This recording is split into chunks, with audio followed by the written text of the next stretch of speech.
Makam Selaparang, Bintaro Sekar Bela Luang Balo Ali Batu, Batu Layar, Kuburan Tainacong, Keramat Tainacong.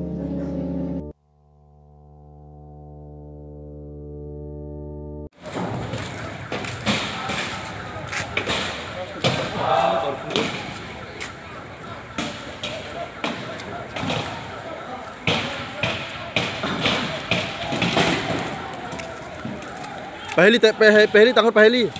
Polisi, Polres. Selamat datang di New Perspective.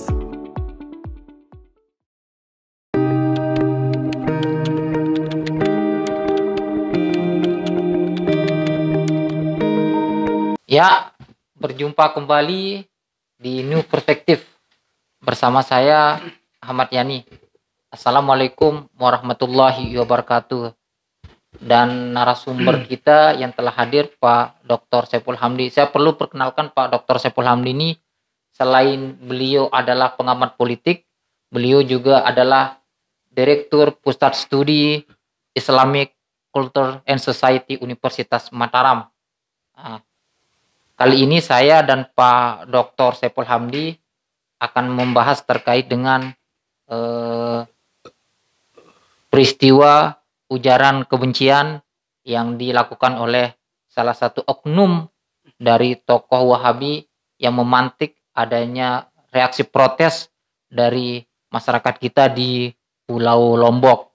Nah, Pak Hamdi, mungkin kita tidak perlu berpanjang kalam gitu kan, karena memang peristiwanya hampir sudah diketahui secara luas oleh publik kita di NTB. Bahkan ini juga menjadi atensi media-media nasional begitu, karena ini menyangkut terkait dengan kerukunan dan kebersamaan kita sesama umat beragama, khususnya di NTB begitu.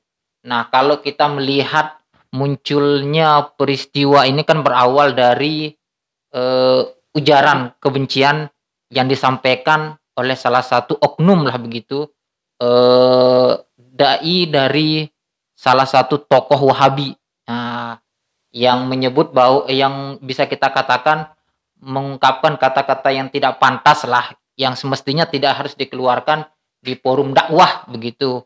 Walaupun memang kita tahu selama ini memang kan acap kali bahwa konten-konten yang disampaikan memang oleh kelompok-kelompok dari Wahabi ini kan memang cenderung membid'ahkan atau memprotes terkait dengan tradisi-tradisi yang sudah lama berkembang kita di masyarakat. Nah, kalau dari pandangan Pak Saiful Hamdi begitu terkait dengan ihwal awal dari peristiwa ini dengan adanya adanya video viral yang dimana bahwa tokoh Wahabi ini menyampaikan kata-kata yang tidak semestinya begitu terhadap makam leluhur kita yang ada di Pulau Lombok. Ya, Mas Yani, terima kasih banyak. Tentu pertemuan kita ini sangat spesial ya, karena kemarin kita sudah mengantisipasi melalui podcast kita membahas tentang sepak terjang teman-teman Salafi Wahabi, terutama dalam konteks dakwah di Lombok, Nusa Tenggara Barat. Dan akhirnya apa yang terjadi kita lihat reaksi masyarakat yang sangat cepat ya. Jadi setelah masjid mereka kemudian digagalkan dalam proses pembangunannya, lalu muncul viral video dari Ustadz Mizan yang menyebutkan kata-kata yang katakanlah menyinggung masyarakat kita. Tentu Mas Yani sebenarnya ini persoalan lama, lama yang memang akan terus muncul persoalan ke depan. Seandainya ini tidak di stop, tidak dihentikan pola-pola atau pendekatan dakwah yang digunakan oleh teman-teman Salafi Wahabi. Karena persoalan benturan antara agama dan tradisi ini sudah lama terjadi. Misalkan kalau kita kembali pada kasus perang Padri ya, bagaimana kelompok adat berperang dengan kelompok agama yang pada waktu itu mencoba membawa paham tentang Wahabi dari Mekah. Mereka menentang sabung ayam, judi. Memang itu ya kita katakanlah sebagai gerakan moral. Mm-mm. Tetapi mungkin cara-caranya lalu kemudian ada resistensi dari masyarakat lokal. Mm-mm. Nah, kasus video yang kemarin ini menarik juga ya. Saya kadang-kadang ketawa kalau menonton video itu. Iya. Ketawanya bukan apa ya? Memang ada potongan ya. Potongan beliau kan konteksnya mencoba mengeluarkan sebuah hadis. Pada waktu itu salah satu sahabat ingin mengunjungi Bukit Tursina gitu kan. Mengunjungi Bukit Tursina yang mungkin meminta keberkahan. Karena di sana Nabi Musa pernah mendapat wahyu. Iya. Lalu kemudian sahabat Umar mengatakan, ya udah kamu ngapain ke sana, cukup ke masjid. Nah, lalu muncullah kemudian singgungan penyebutan makam-makam ini, ada makam Batu Layar, kemudian makam Selaparang, Sesela, Ali Batu. Nah, ini memang makam-makam yang dikeramatkan oleh masyarakat kita di Lombok, yang selalu dikunjungi. Lalu di ujungnya kalau kita lihat kan potongannya, beliau mengatakan makam Tain Acong. Iya. Walaupun ini perlu juga kita lihat dari klarifikasi beliau mengatakan bahwa beliau difitnah. Beliau difitnah bahwa kata-kata makam Tain Acong itu beliau ingin ya, beliau mengutarakan salah satu makam juga yang dikeramatkan oleh sekelompok orang di Lombok. Ya, namanya makam Tain Acong ini, makanya perlu kita cari juga tempat ini apa benar apa enggak begitu. Saya lihat dalam video yang lain Ustadz Wahabi juga menjelaskan bahwa di Lombok Tengah pernah terjadi ada anjing ya, beraknya lalu dibuatin makam begitu, lalu dikeramatkan. Tentu munculnya kata-kata ini ya bisa kita anggap dua versi lah di sini.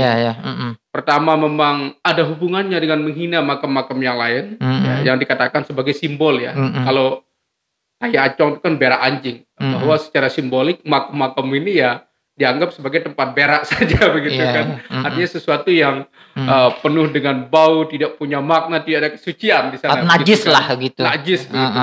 Tapi kalau kita misalkan ikut klarifikasinya Ustadz Ngidan, ya, beliau ingin menyampaikan bahwa banyak sekali makam-makam yang memang dikeramatkan tanpa punya historis yang jelas begitu Mas Hani. Ini saya lihat ada juga mungkin apa yang beliau singgung di komentar beliau di video itu dari hasil klarifikasi beliau ya, yang mengatakan bahwa saya tidak punya niat menyinggung makam itu. Memang kalau misalkan ya beliau benar-benar berniat, kalau kita perhatikan ya, seandainya dikatakan makam-makam ini adalah makam tai anjing misalkan, pasti dia akan mengulang kembali bahwa makam-makam itu adalah makam tai anjing misalkan. Nah, sehingga ini menjadi kontroversi juga di masyarakat, memancing amarah masyarakat dengan cepat sekali ya. Lalu muncul penyerangan di markas As-Sunnah. Nah, saya kira Mas Ani, kalau teman-teman Salafi Wahabi ini tidak menghentikan ya, atau mengubah pendekatan dakwahnya kepada masyarakat, ini akan muncul terus, akan muncul konflik. Seperti yang saya katakan, ini bukan peristiwa pertama. Di Sakra pernah terjadi penyerangan Masjid Wahabi. Kemudian di Pringgasela, kemudian di Kutaraja, dan beberapa daerah yang lain. Ini saya kira menjadi persoalan besar, tantangan besar yang dihadapi oleh teman-teman Wahabi ini begitu. Karena mereka kan mengambil posisi yang menurut saya sangat rawan, sangat berani ketika mereka dakwah pada ruang di mana tradisi itu sangat kental dan kuat pada masyarakat Sasak. Bayangkan, tradisi ini sudah lama berkembang, ya. Makam-makam itu juga udah lama dikunjungi oleh orang tua kita. Walaupun Mas Ani ya, saya kan riset tentang makam juga ya. Saya riset misalkan di makam Anakyo, ya. Yang di Tirpas itu.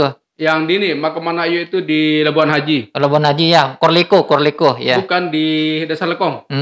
Ada di Dasar Lekong. Ada juga makam di Lenek namanya Ramban Bea, itu sering dikunjungi ya, untuk minta obat apa begitu. Nah, dianggap ada penunggunya adalah makam dari Raja Selaparang. Nah, artinya bahwa ada dua yang berbeda di sini yang saya lihat, yang mungkin masyarakat kita perlu pahami juga. Perspektif teman-teman Wahabi ini kan, dia ingin mengkampanyekan bahwa agama itu tidak perlu wasilah. Tidak perlu ada perantara begitu. Nah, sementara teman-teman kita yang kayak NU, NW ya, mungkin Marakit, ini justru melihat bahwa wasilah itu sangat penting. Apalagi memang tarekat ya di sana basicnya bahwa seorang mursyid itu harus hadir. Ya. Harus hadir di depan kita supaya aura-aura negatif godaan setan itu bisa hilang. Karena dia dianggap dekat dengan Tuhan. Nah, Wahabi sendiri sebagai gerakan reformis, mereka ingin mencoba menghilangkan wasilah ini. Jadi mereka menganggap bahwa ke makam itu karena orang kesannya meminta sama makam, berobat sama makam, bukan berobat sama Tuhan. Nah, ini yang kemudian kritik teman-teman Wahabi. Tetapi Mas Yani, ya, ini kan persoalannya saya kira ini persoalan bagaimana kita menyampaikan kepada masyarakat. Ya. Dan belum tentu teman-teman yang ziarah makam juga ya berbagai macam alasan lah. Ada yang ke sana untuk berdoa, ya tabarruk lah, mendoakan yang di makam misalkan ya. Kemudian mencoba mungkin komunikasi secara batiniah. Ini kan luas sekali nih. Dunia ini nggak bisa kemudian kita hanya lihat zahirnya saja begitu.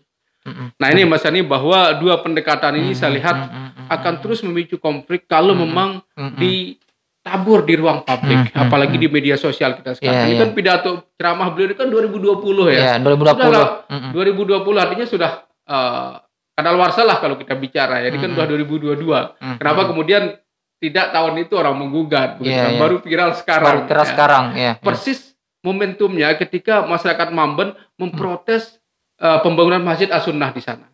Saya kira nanti coba kita bahas kenapa kemudian As-Sunnah ini harus mendirikan masjid. Oke, siap Pak Dokter. Ya, Pak Dokter. Seperti kata Pak Dokter, memang potensi konflik aliran keagamaan di Lombok Timur ini kan cukup tinggi. Dan sewaktu-waktu potensi ini bisa meledak ketika ada pemantiknya. Nah, kita tahu kan ketika kemarin viral video tersebut bisa kita bilang menjadi pemantik adanya penyerangan terhadap Ponpes As-Sunnah yang kita tahu bersama. Ponpes itu adalah markas besarnya Wahabi di Pulau Lombok. Nah, dari pandangan Abang selaku yang pernah riset terhadap konflik aliran keagamaan di Pulau Lombok ini, seperti apa Abang melihat aksi penyerangan tersebut begitu terhadap markas Sunnah? Apakah ini bagian daripada ekses atau seperti apa begitu Bang? Ataukah memang ini akumulasi dari kekesalan warga sekitar terhadap dakwah-dakwah atau konten-konten yang disampaikan oleh oknum Ustadz Wahabi begitu Bang? Ya, jadi begini Mas Yani. Wahabi ini kalau kita lihat ya mereka kan sebenarnya bisa kita katakan sebagai gerakan intelektual. Coba lihat ceramah-ceramah ustadznya selalu menggunakan dalil, menggunakan hadis, menggunakan ayat. Mereka tidak pernah lepas dari itu. Sehingga apapun yang kemudian tidak termasuk di dalam teks, ya tidak ada di dalam hadis, tidak ada di dalam sunnah Rasul ini yang kemudian dikatakan sebagai bid'ah. Ya.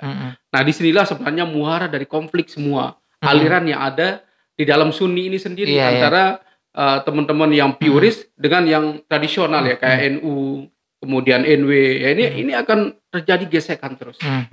Nah, Wahabi juga disebut sebagai ahlul hadis. Ya. Ahlul hadis ya. Sekarang kan nama kelompok mereka As-Sunnah, Ahlus Sunnah. Jadi mereka benar-benar ingin mempraktikkan sunnah begitu. Nah, persoalannya Mas Yani, saya kira ini persoalan manhaj ya. Bagaimana kemudian mendekati, memahami teks itu sendiri. Tidak bisa kemudian teks itu juga kita paksakan dalam konteks yang sangat limit begitu dengan penafsiran-penafsiran kita. Seandainya ini misalkan ya, kalau kita mau jujur, bid'ah itu kan banyak sekali. Bank syariah belum ada di zaman Rasul, masa mau kita bid'ahkan juga? Betul. Ya kan? Kemudian Al-Quran juga bid'ah karena belum dibukukan saat itu. Belum dibukukan pada waktu itu. Termasuk hadis sendiri itu kan setelah setelah zaman Nabi, artinya Khulafaur Rasyidin baru dibukukan. Baru kemudian muncul pembukuan hadis itu. Nah, ini kalau kita mau bid'ah ya bid'ah juga. Nah, cuman memang mungkin penafsiran mereka tentang bid'ah ini sangat sempit ya, bahwa bid'ah itu kalau misalkan itu terkait dengan ada unsur ritualnya, ini yang kemudian mereka sangat tentang begitu. Karena mereka salah satu agendanya seperti yang saya katakan, mereka kan ini kelompok reformis. Kelompok muwahhidin, dikenal sebagai muwahhidin, kelompok yang ingin menegakkan tauhid. Jadi tidak boleh tauhid kepada Tuhan itu dicampur begitu. Artinya ketika ada masuk unsur-unsur tradisi atau budaya keagamaan itu yang mereka tentang begitu Bang. Ketika ada unsur agama di dalamnya. Ketika ada unsur agama, misalkan kayak ziarah makam ini, saya yakin kenapa kemudian Wahabi menentang, ya karena dianggap ada unsur agamanya di sana. Misalkan meminta tabarruk wasilah kepada yang ada di makam itu misalkan ya. Tapi menarik ini Mas Yani, kalau kita bandingkan ya, sebenarnya kan wasilah juga pernah dikritisi oleh Rasul pada waktu itu kan. Ketika orang Quraisy nggak mau dikritik, mereka menggunakan wasilah di Ka'bah, menggunakan patung ya. Jadi patung ini sebagai visual. Inilah yang kemudian menghubungkan dia dengan Tuhan begitu kan. Nah, kita juga sebenarnya melakukan hal yang sama tapi konteksnya dengan makam. Jadi ada orang suci yang dekat dengan Allah, ini pandangan kita kan. Yang dekat dengan Allah yang kira-kira bisa membantu kita begitu. Yang satu bertawasul kepada benda mati, patung tadi itu yang memang kemudian kenapa Rasul membasmi itu, lalu kemudian yang satu masih hidup, orang artinya pernah hidup lah begitu kan. Artinya saya kira ini Mas Yani persoalan bagaimana pendekatan lah melihat eksistensi dari tawasul ini. Kalau kita mau jujur ya Ka'bah juga kan makam Ibrahim di sana. Ya enggak? Malah disebut makam Ibrahim, dikenal dengan makam Ibrahim. Inna awwala apa katanya itu di dalam Al-Baqarah itu udi alinna sidalladzi kata mubarakan kan. Jadi memang yang kita kunci kan makam Ibrahim kan di sana itu. Kenapa kemudian teman Wahabi mengharamkan di arah makam yang lain? Ya enggak? Artinya bahwa bagaimanapun agama ini tetap saya kira unsur wasilah itu tidak bisa kita buang. Iya, tidak bisa dilepaskan. Kristen, kenapa kemudian ya mereka dengan vulgar mengatakan Tuhan Bapa, Tuhan ini? Karena mereka berwasilah kepada Yesus kan. Ketika Yesus mengatakan kalau kamu ikut saya, kamu selamat. Nah, sehingga dia bertawasul ke Yesus, seolah Yesus menjadi Tuhan begitu kan? Nah, ini artinya bahwa paradigma keberagaman kita mengenai tawasul ini saya kira udahlah, ini kan soal keyakinan lah ya. Soal pendekatan orang, mungkin teman-teman kita yang di luar Wahabi itu menganggap ini sangat penting, membantu mereka begitu. Bisa juga kalau teman-teman Wahabi tidak menganggap itu penting ya nggak usah. Tapi persoalannya kan Mas Yani, ini kan menjadi titik ceramah mereka, menjadi titik agenda yang kemudian diceramahkan kepada masyarakat. Jadi masyarakat pasti tersinggung dengan narasi-narasi yang kemudian dibid'ahkan, disyirikkan. Ini kan tidak gampang kita mensyirikkan orang kan. Kita harus mengubah ini begitu, mengubah akidah orang. Nah, ini saya kira Mas Andi menjadi pelajaran penting buat teman-teman kita Salafi ke depan. Supaya tidak terjadi lagi kekerasan seperti ini. Saya tertarik dengan komentarnya Gus Yakut. Gus Yakut Menteri Agama tadi, Menteri Agama mengatakan beliau berharap semua bisa saling menahan diri. Saya kira Lombok ini kan kita masih lah ada penegakan hukum. Sekarang kan beliau sudah diamankan, semestinya ya masyarakat udahlah, beliau sudah diamankan biar diproses secara hukum. Dan juga tentu ini menjadi pelajaran penting buat ustadz-ustadz Wahabi yang lain supaya berhati-hati ya. Kan masih banyak hal-hal lain yang didakwahkan. Bisa didakwahkan. Tidak harus mengambil tema ini. Jadi kita belajar dari Muhammadiyah. Muhammadiyah kan di awal-awal juga sangat kuat kan. Persoalan TBC-nya bid'ah juga ya. Lalu sekarang muncul Salafi, sempat juga muncul PKS. Nah, ini yang saya kira perlu evaluasi lah buat teman-teman Wahabi supaya mungkin mereka mereduksi ya diskursus tentang bid'ah ini. Karena emang sangat blur ya, kita bicara bid'ah ini tidak ada yang tidak bid'ah. Tetapi Mas Yani perlu kita lihat kalau kita bicara kasus konflik agama ya. Kristen, Protestan kenapa pernah berkonflik dengan Katolik? Katolik ini kan kita kenal sebagai yang tradisional lah alirannya. Protestan pembaruan, reformis, pembaruan. Ini kan bertahun-tahun mereka perang di Irlandia itu. Nah, jangan sampai kemudian ini udah sesama Muslim ya. Kita perang dengan teman-teman kita hanya karena membela penafsiran masing-masing. Ini saya kira menjadi pelajaran penting. Tidak harus kemudian ini terulang kembali. Ya Bang, kalau kita lihat memang peristiwa ini kan tidak yang pertama. Ada peristiwa-peristiwa sebelumnya begitu. Nah, tetapi memang eskalasi yang sekarang ini jauh lebih besar karena memang mendapat perhatian cukup serius dari media begitu, baik media lokal terlebih juga media nasional, bahkan juga di sini kan ada aksi penyerangan yang sampai pembakaran kendaraan di Pompes tersebut. Yang menjadi pertanyaan kemudian yang menjadi persoalan kemudian dari kasus ini, apa yang harus dijadikan pelajaran oleh teman-teman Wahabi begitu sehingga peristiwa ini tidak terulang lagi kepada mereka. Artinya dalam menyampaikan konten-konten dakwah ini harus lebih mengedepankan rasa kesejukan, kedamaian dan kebersamaan ketimbang menebar mungkin ya kebencian atau membid'ahkan orang atau mengkafirkan orang yang justru itu adalah kita sesama muslim begitu, Bang. Ya. Ya, Mas Yani, saya kira agama sekarang menjadi ruang kontestasi. Ruang yang kemudian tempat marketing idea. Jadi semua orang menjual ideologinya, menjual penafsiran agamanya. Ya, termasuk Salafi inilah yang bagaimana kemudian mencoba mengubah perspektif masyarakat lokal. Tetapi pilihan posisi yang kemudian dipegang oleh Wahabi berseberangan dengan kultur masyarakat. Sebenarnya berseberangan nggak apa-apa, tetapi ketika kemudian itu berusaha untuk dibenturkan, berusaha mengkampanyekan, menjelekkan, ini saya kira yang kemudian sangat berpotensi menimbulkan konflik yang berkepanjangan.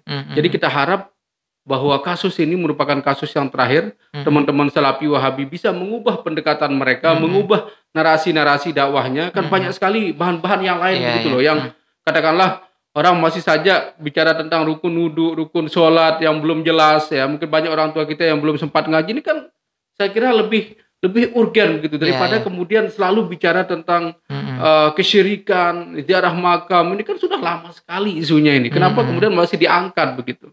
Jadi kasus Perang Padri ini menjadi hampir 30 tahun ya, sejak tahun 803 sampai 839 kalau tidak salah. Ini kan perang panjang antara kelompok adat dengan kelompok pembaharu di Sumatera. Artinya bahwa kenapa kemudian Wahabi tidak belajar dari sini begitu. Supaya lebih moderat lah, lebih toleran. Sebenarnya sih kalau kita masuk di komunitas mereka, saya kan pernah masuk di jamaah mereka, ikut pengajian, ikut tahasus. Ya orangnya baik-baik saja begitu. Ya, mereka ramah, ya, ketemu ngobrol, nggak ada sih yang katakanlah orang curiga dia radikal atau tidak, nggak ada ya. Walaupun di sana ada segregasi yang sangat kuat, perempuan misalkan punya tempat khusus menggunakan cadar, yang laki-laki punya tempat khusus juga dan nggak boleh ketemu. Artinya kalau bukan muhrim begitu kan, boleh ketemu tapi nggak boleh ngomong. Nah artinya bahwa kalau kita sebenarnya ketemu mereka orang baik-baik aja. Saya pernah sekali ketemu Ustadz Mizan, 2 kalian lah ikut tahasusnya Ustadz Mizan ini. Dan sempat bertanya lah kepada beliau. Saya masih cukup tertarik dengan pernyataan Abang pada podcast kita sebelumnya yang mengatakan bahwa dari hasil riset Abang, kalau melihat kelompok Wahabi yang berkembang di Lombok khususnya yang berpusat di Baginyake, Aimol, Lombok Timur, cenderung mereka adalah kelompok Wahabi yang moderat gitu, yang moderat dan pasif terhadap politik.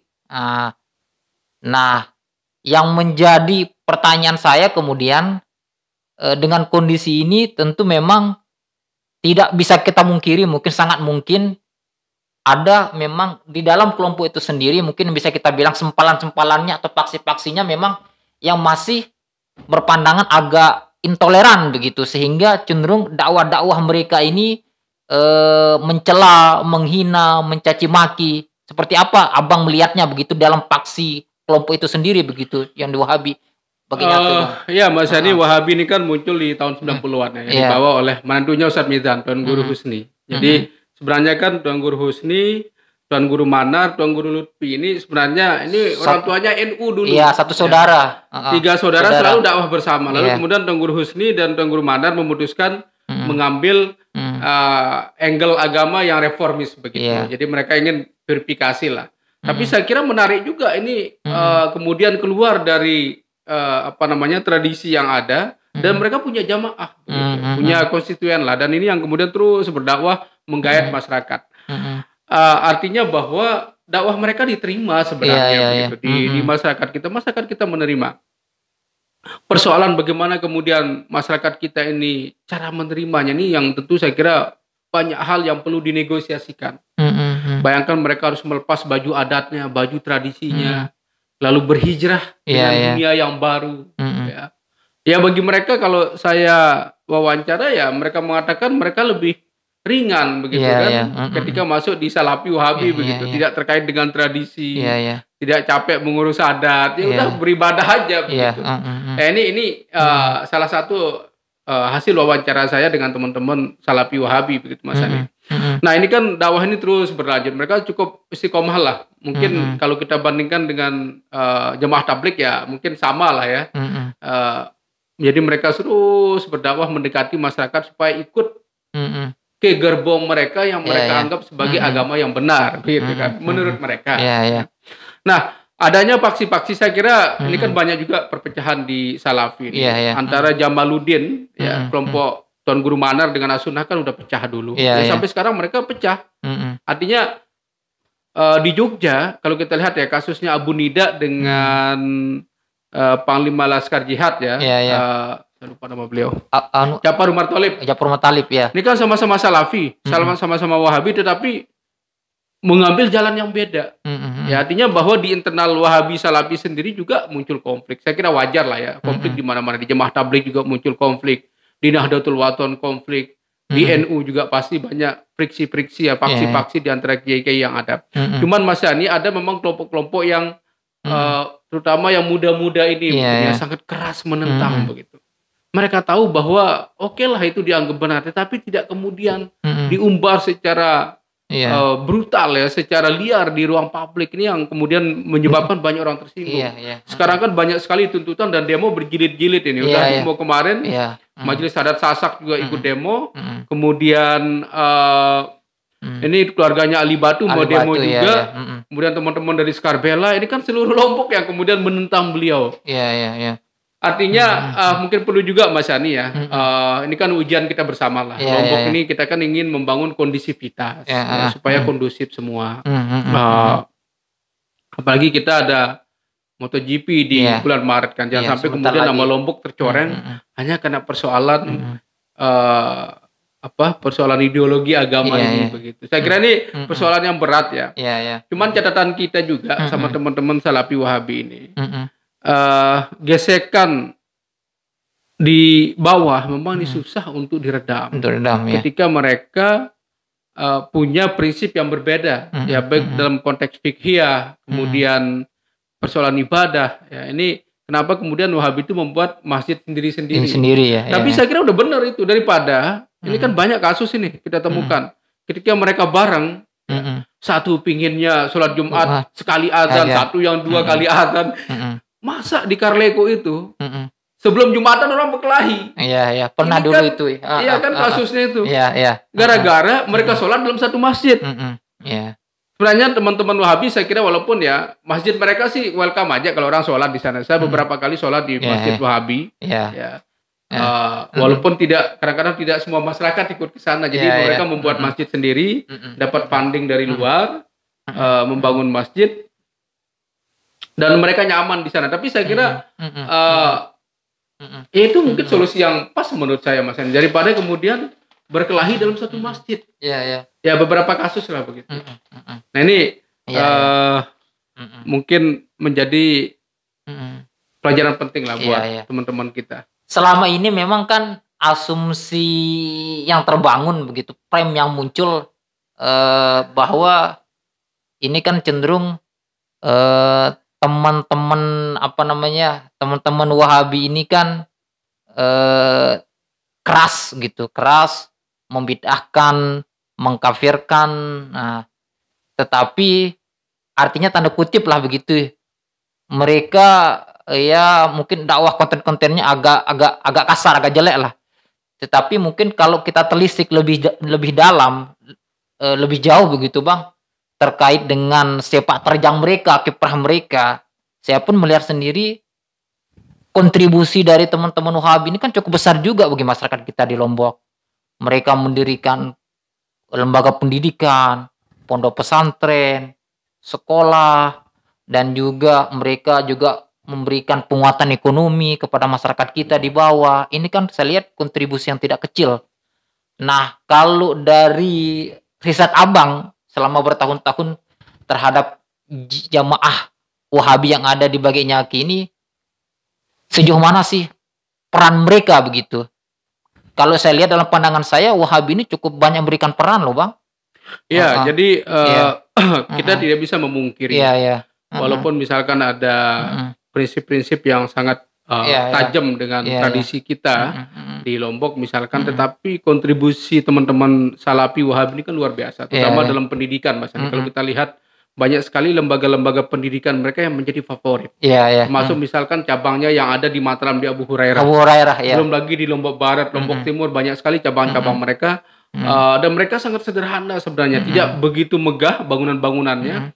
Misalkan kayak di Desa Bantek itu, Iya, iya. itu hanya sekolah tahfiz ya, banyak anak-anak belajar hafal Al-Quran di sana. Ya udah, sangat tradisional kalau menurut saya. Artinya tradisional dalam artian sangat konvensional cara belajarnya begitu. Nah ini kontribusi-kontribusi pendidikan yang saya lihat ini Mas Yani, saya kira perlu kita apresiasi lah. Jangan sampai kemudian kebencian kita juga melebihi mereka begitu kan. Artinya menutup pandangan kita terhadap kebaikan yang mereka lakukan gitu. Iya Mas Yani, artinya bahwa mereka kan mengajarkan agama. Iya, iya. Orang banyak mengenal Islam ya dari dakwah mereka juga. Sama kayak Ahmadiyah kasusnya. Kenapa kemudian wali kota London itu Muslim? Iya, iya. Dia mengenal Islam dari Ahmadiyah, gitu loh. Cuman kalau kita kan kita yang menyesatkan Ahmadiyah kan, Ahmadiyah kita anggap sesat. Nah artinya bahwa saya kira perlu juga kita bijak di sini. Banyak kontribusi positif mereka, termasuk pemberdayaan ekonomi masyarakat ya. Saya kira Wahabi ini sangat care dengan jamaah mereka, sangat peduli membantu kelompok-kelompok mereka untuk dalam konteks ekonomi. Peningkatan ekonominya ya, peningkatan gitu. ekonomi. Kemudian mereka juga banyak usaha-usaha travel. Saya kira ini kan untuk kemajuan beragama begitu. Nah, jangan sampai kemudian kena kebencian kita kepada kasus yang satu ini, kasus Ustadz Mizan, lalu kemudian kita menafikan kebaikan-kebaikan yang lain. Artinya kita berharap bahwa masyarakat kita juga bisa menahan diri, bisa kemudian melihat sisi lain dari Wahabi ini. Mereka tidak seganas yang mereka yang kita perkirakan begitu ya. Ya, artinya seringkali saya ngomongin begini. Walaupun mulut mereka sangat kencang, sangat agresif di dalam menyerang praktik-praktik lokal, tapi kalau kita ketemu mereka baik juga orangnya. Artinya tidak beda mungkin ya orangnya dengan kelompok-kelompok radikal, kelompok-kelompok teroris. Kalau kelompok teroris ini kan ngomongnya nggak banyak tapi ngebom gitu. Ini lebih berbahaya kan. Nah artinya bahwa mungkin resistensi kita juga dengan teman-teman Salafi Wahabi ini jangan kemudian terlalu melampaui begitu. Kita lihat juga peran mereka dalam pendidikan kan. Mereka banyak berkecimpung di sekolah Islam terpadu yang menjadi favorit sekarang. Di Abu Hurairah kan banyak sekali ada pejabat sekolah di sana. Betul. Iya enggak? Iya, artinya kan bahwa masyarakat kita percaya pendidikan dari teman-teman Salafi Wahabi ini cukup agamanya cukup maju, cukup bagus. Ya terlepaslah dari bid'ah musyrik ini kan. Tetapi untuk basic akidah saya kira mungkin bagus lah ya. Iya. Siap. Ya, pemirsa, sekian diskusi kita dengan Pak Dr. Saiful Hamdi. Saya tidak mengambil kesimpulan apapun. Sampai berjumpa di News Perspektif dengan tema dan isu berbeda. Assalamualaikum warahmatullahi wabarakatuh. Waalaikumsalam warahmatullahi wabarakatuh.